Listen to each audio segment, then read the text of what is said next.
following is a message from Marine Corps Energy.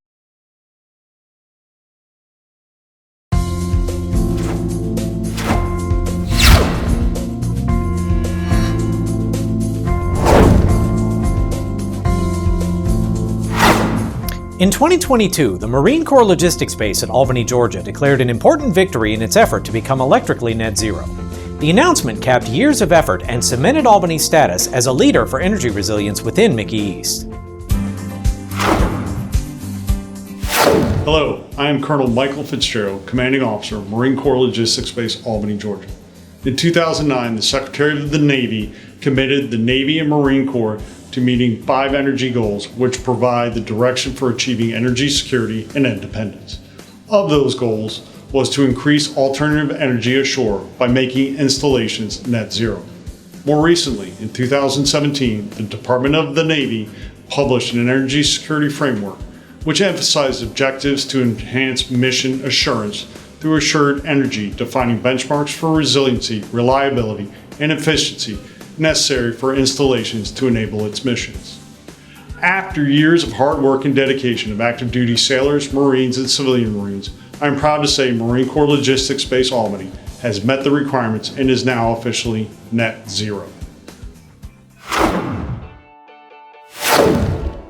If you've never heard of Marine Corps Logistics Base Albany, you'll find it in Dougherty County, Georgia, near the city of Albany. Though small in square miles, the base performs a critical function for the Marine Corps, proudly serving as home to the Marine Corps Logistics Command, the Marine Depot Maintenance Command, Production Plant Albany, the Marine Force Storage Command, and the 2nd Marine Force Storage Battalion. The installation's core mission is to provide quality, cost-effective facility support for its tenant commands, who in turn provide support directly to the warfighter. Just as critically, MCLB Albany serves as the safe haven for the Marine Corps Recruit Depot, or MCRD, at Parris Island, as well as the Naval Education and Training Command at Pensacola. There are several different types of net zero status, including carbon emissions, natural gas, and more.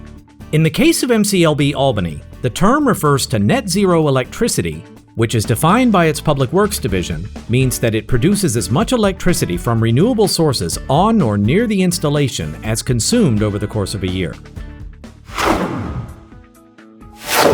Reaching this critical point has taken time and effort on the installation's part and involved a combination of Energy Services Performance Contracts, or ESPCs, and Energy Conservation Investment Programs, or ESIPs, along the way. It all started when the base launched its first ESPC. One of the key energy conservation measures, or ECMs, called for the installation of new direct digital controls, or DDCs, expanding the ability of the existing smart grid to manage buildings on base. A second ESPC led to the installation of the first landfill gas generator, or LFG, which serves the PPA production area of the base. A second LFG came later through an ESIP. The landfill gas required to power the generators comes from the Dougherty County landfill as part of a 25-year purchase agreement providing an easement for 3 miles of connected pipeline.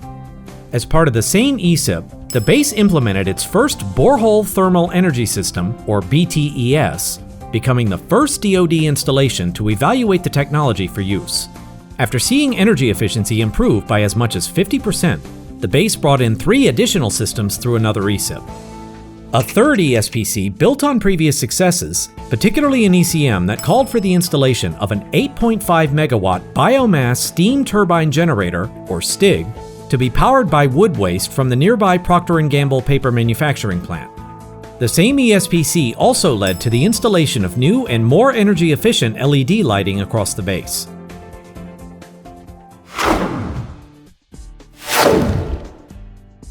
It may have been years in the making, but the investment towards achieving net zero has already begun to pay off.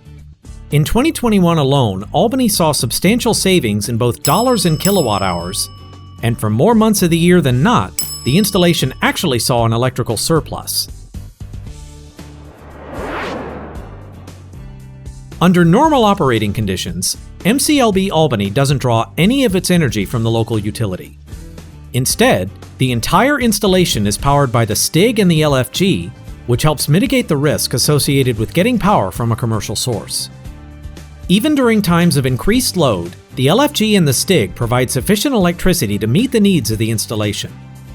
Even during times of peak demand, energy from the local utility remains unnecessary. During utility outages, the STIG and the LFG continue to supply power without interruption, supplemented by building-level generators for critical facilities. Energy from the local utility may be necessary during maintenance work on MCLB Albany's energy infrastructure. Energy from the local utility may still be necessary during maintenance work on the base's energy infrastructure or during an unplanned commercial outage. Aside from that, the base can meet, if not exceed, its own energy needs, and in times of surplus sells the excess electricity to the local utility. Now, the official announcement was made in 2022, but the base had already been seeing energy savings since as much as a year prior, and there's more every day. For questions or comments on the net zero effort at MCLB Albany, contact the base's Communications Strategy and Operations Office. Thanks for watching.